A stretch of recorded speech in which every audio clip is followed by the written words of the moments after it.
हैं, जीवान और जवान हो जाती है। 70 की उम्र आएगी, जीवान और जवान हो जाएगी। 75 की उम्र आएगी, जीवान और जवान हो जाएगी। अगर तुम्हारी बूढ़ी अवस्था के साथ जीवान भी बूढ़ी होती तो सास और बहू का कभी झगड़ा नहीं होता, कभी झगड़ा नहीं। जीवान कभी बूढ़ी नहीं होती, जीवान जवान की जवान होती है। जैसे जैसे उम्र बढ़ती जाएगी वैसे वैसे जीवान और जवान होती चली जाएगी। तो बहुएं कहती हैं, कितनी बोलती हैं मम्मी, तुम थोड़ी देर चुप क्यों नहीं रहती? अब उनको कौन समझाए? तुम्हारे शरीर की जवानी चल रही है और बूढ़ी माँ की जीवान की जवानी चल रही है, उसको कौन समझाए? जीवान कभी वृद्ध नहीं होगी, बूढ़ी नहीं होगी, कभी बूढ़ी।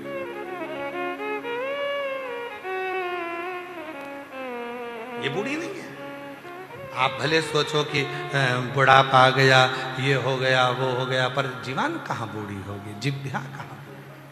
जीवान बूढ़ी नहीं, जीवान में बुढ़ापा नहीं। और आपसे निवेदन है, जब जीवान बूढ़ी नहीं होती है, जब जीवान बूढ़ी ही नहीं होती है,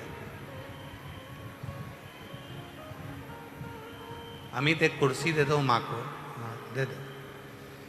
जीवान जब बूढ़ी ही नहीं होती है तो फिर हम भजन को बूढ़ा क्यों करें? भजन भी जवान होना चाहिए, भजन की भी जवानी होना चाहिए।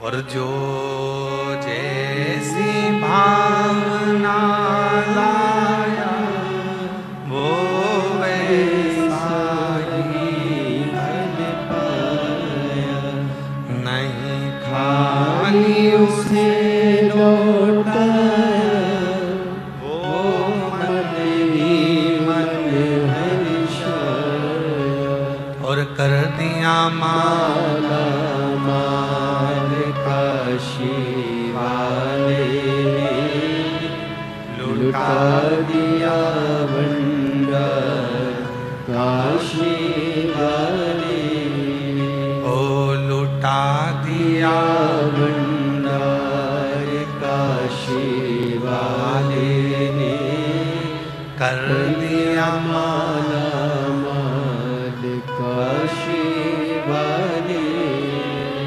जीवान कभी बूढ़ी नहीं होती, भजन करो। शिव पंचायत में बैठकर 5 देवता ये निर्णय लेते हैं कि तुमने शिव का स्मरण कितना किया, शंकर का भजन कितना किया, शिव भक्ति कितनी।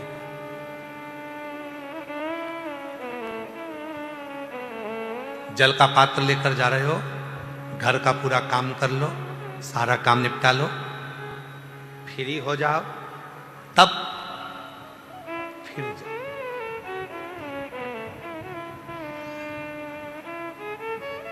फिर जाओ, 2 मिनट ज्यादा भी लग जाएगा तो भी सब काम पूरा करके आई हो, सब काम। 2 मिनट ज्यादा भी लगेंगे तो भी तुम्हारे मन में आएगा मैं सारा काम पूरा कर कर आई हूं। 2 मिनट ज्यादा लग जाएंगे, झाड़ू पोछा लगा लूंगी, सेवा कर लूंगी, भगवान से लाएगा कोई। पर घर में बुजुर्ग माँ बाप पड़े हुए हैं, पति चिल्ला रहा है, बच्चे स्कूल जाने के लिए तैयार हो रहे हैं, और उस बीच में तुम तैयार होकर जल लेकर शिव के मंदिर चले जाओ, शिव स्वीकार नहीं करेंगे। एकदम फ्री, एकदम फ्री। फिर किसी ने कहा गुरुजी दोपहर में जाएंगे तो शंकर जी का मंदिर ही बंद हो जाएगा, फिर जल कैसे चढ़ाएं?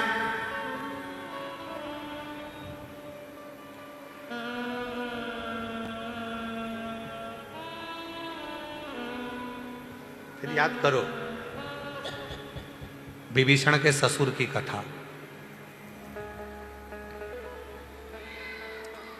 विभीषण के ससुर का क्या नाम था? बोलो बोलो, जल्दी से बोलो। विभीषण के ससुर का क्या नाम था? विभीषण की धर्म पत्नी शर्मा, शर्मा के पिता का नाम था शैलुष। क्या नाम था? शैलुष। गंधर्व थे।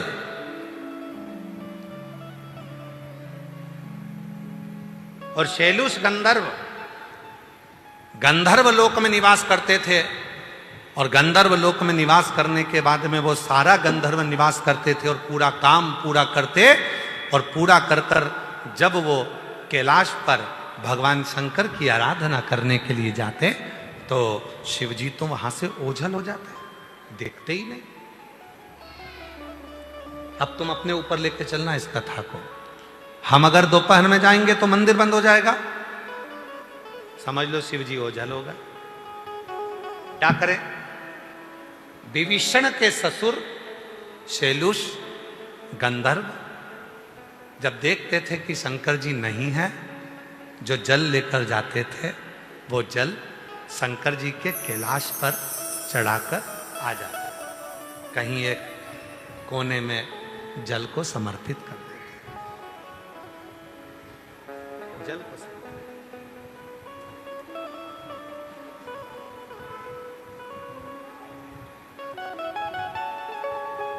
और ऐसी कैसी एक चरित्र आता है काशी का। काशी में एक कचौड़ी बेचने वाला है, उसका नाम हमारे स्मरण में नहीं आ रहा है, कचौड़ी बेचता है। और वो कचौड़ी बेचने वाला पुराने समय की बात है, हाथ से कचौड़ी बनाकर सबको खिलाता था, सवेरे सवेरे मंदिर जाता था। एक दिन शिवजी के मंदिर में गया तो विश्वनाथ जी का मंदिर उस दिन खुला नहीं था और उस दिन ग्राहक की ज्यादा थी, तो मंदिर के दरवाजे पर जल चढ़ाकर आया और दरवाजे पर ही चौखट पर गणेश जी बने थे। किसी किसी मंदिर में आपने देखा होगा दरवाजे पर गणेश जी बने होते हैं पत्थर के। तो नीचे जल चढ़ाया और जल चढ़ाकर गणेश जी से कहकर आ गया, पिताजी को बोल देना था मैं आया था, पिताजी को कह देना मैं आया था, जल चढ़ाकर गया हूं, बता देना अपने पिताजी को। अब तो वो चले गया।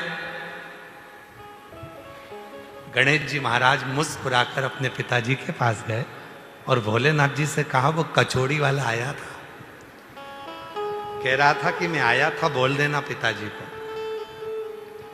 शिव जी ने कहा गणेश जी से, गणेश संपूर्ण काशी में, संपूर्ण अवंतिकापुरी में, संपूर्ण सौराष्ट्र में, संपूर्ण संसार में जो मंदिर का क्षेत्रफल होता है, जिस मंदिर के क्षेत्रफल में शिव विराजमान होते हैं, उस मंदिर के क्षेत्रफल का जितना जितना बाउंड्री होता है, उस बाउंड्री के अंदर अगर कोई शिव भक्त पहुंचकर मेरा मंदिर बंद भी है और अगर किसी स्थान पर भी जल चढ़ाकर जाता है, वो जल मुझे स्वीकार होता है, मैं उसको स्वीकार कर लूं।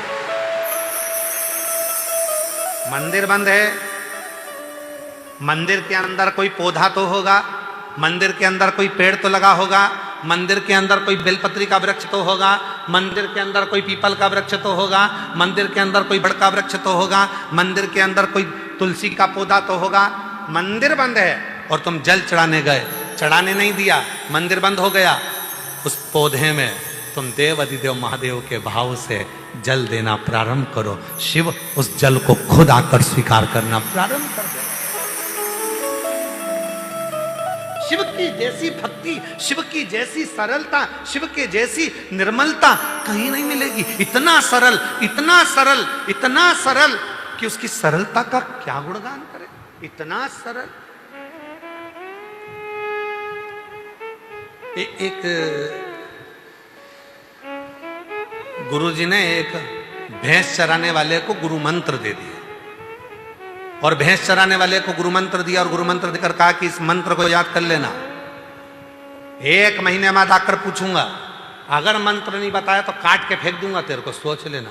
चेले ने कहा जी गुरुजी मैं मंत्र याद कर लूंगा और उसको मंत्र दे दिया, ओम नमः शिवाय। क्या मंत्र दिया? ओम नमः शिवाय मंत्र। अब ओम नमः शिवाय भैंस चराने जाए ओम नमः शिवाय, ओम नमः शिवाय।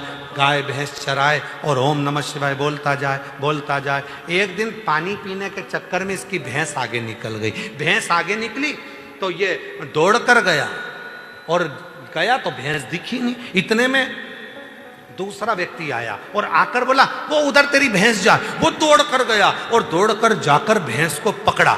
पकड़ तो लिया, मंत्र भूल गया, मंत्र भूला। वो उसके पास गया जिसने भैंस बताई थी। भैंस वाले के पास जाकर कहा, क्यों भैया तूने मेरी भैंस बताई, एक मंत्र में मुंह से बोल रहा था, तुझे वो मंत्र याद है क्या? हाँ, तू कुछ बोल तो रहा था, कुछ अच्छा ही बोल रहा था। तू बोल रहा था ओम। हाँ बिल्कुल ऐसा ही है, बताना पूरा क्या था? ओम ओम ओम भैंस जाए। बिल्कुल सही है, बस यही मंत्र था। अब उसने चिल्लाना चालू करा, ओम भैंस जाए, ओम भैंस जाए, ओम भैंस जाए, ओम भैंस जाए। एक दिन शंकर भगवान ने पार्वती जी से पूछा, पार्वती तूने मेरे कितने नाम सुने हैं? पार्वती जी बोली, प्रभु आपके तो हजारों नाम है, सहस्त्र नाम, आपके तो ढेरों नाम है। पार्वती आज मेरा नया नामकरण संस्कार हुआ है, जा पूछ किया। किससे? वो भैंस चराने वाले से। जा। पार्वती जी एक ब्राह्मण की पत्नी का रूप रख कर गई। उससे जाकर पूछा, भैया तू ये किसका मंत्र बोल रहा है? उसने देखा ये अपनी पहचान वाली नहीं दिख रही है। बात करने में अगर मंत्र भूल गया तो कोई बताने वाला भी नहीं मिलेगा। तो ये तो और तेज चिल्लाने लगा, ओम भैंस जाए, ओम भैंस जाए। पार्वती जी ने सिर पे पल्लू लेकर पूछा, बोल तो सरी किसका नाम बोल रहा है? इसने सोचा ये तो मानने को तैयार नहीं, इधर मुंह कर लिया और उधर मुंह करके चिल्लाने लगा, ओम भैंस जाए। पार्वती जी उधर चली गई, अरे मुंह से बोल तो सरी किसका नाम बोल रहा है? उसने इधर मुंह कर लिया। पार्वती जी नहीं मानी तो उधर चली गई। अब क्या, पार्वती जी को चिढ़ आ गई, चिढ़ के बोली, अरे मुंह से आवाज निकाल कर बोल तो सरी किसका नाम बोल रहा है? इतने में गुस्से में बोल दिया, जा तेरे कसम का बोल रहा हूं।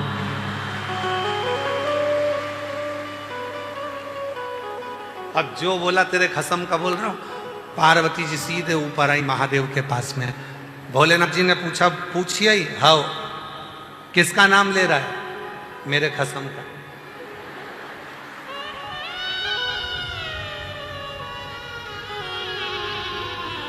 तुम्हारा।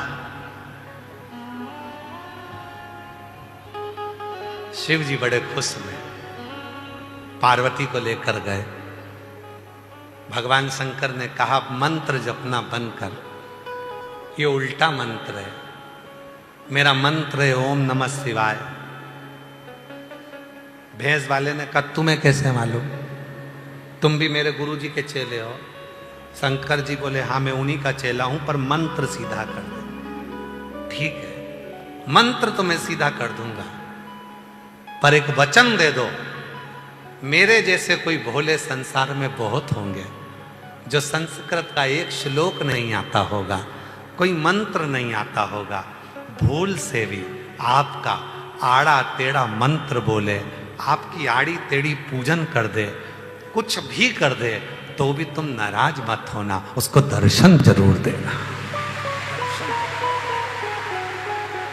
और बाबा ने वचन दे दिया, संसार का मनुष्य, गंधर्व, पशु, पक्षी, जीव, जलचर, थलचर, वायुचर, संसार में पृथ्वी पर जन्म लेने वाला कोई मनुष्य भूल से भी मेरा आड़ा टेढ़ा कैसे भी मुझे भजेगा तो भी वो नरक नहीं भोगेगा, मेरे ही कैलाश पर निवास करेगा।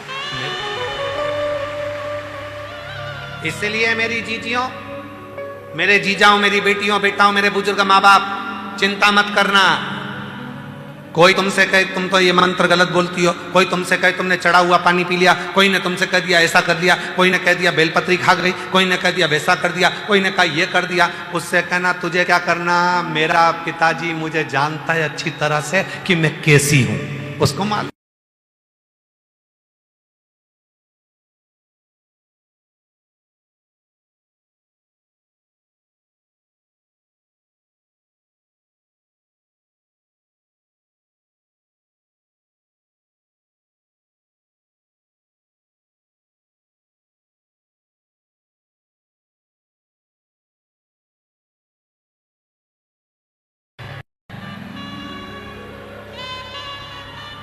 एक पत्र देखिए।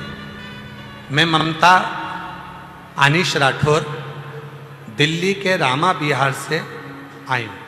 कहीं बैठी हो तो हाथ हिला सकती हैं, और अगर बैठे हो तो आ सकते हैं। मैं ममता अनीश राठौर दिल्ली के रामा बिहार से, यह मेरा मोबाइल नंबर है। हमारी शादी को 12 साल हो गए थे, फिर भी मेरी कोई संतान नहीं थी। मैंने कई जगह इलाज करवाया, फिर भी कोई फायदा नहीं हुआ। फिर डॉक्टरों ने बताया कि मेरे पेट में गठान है।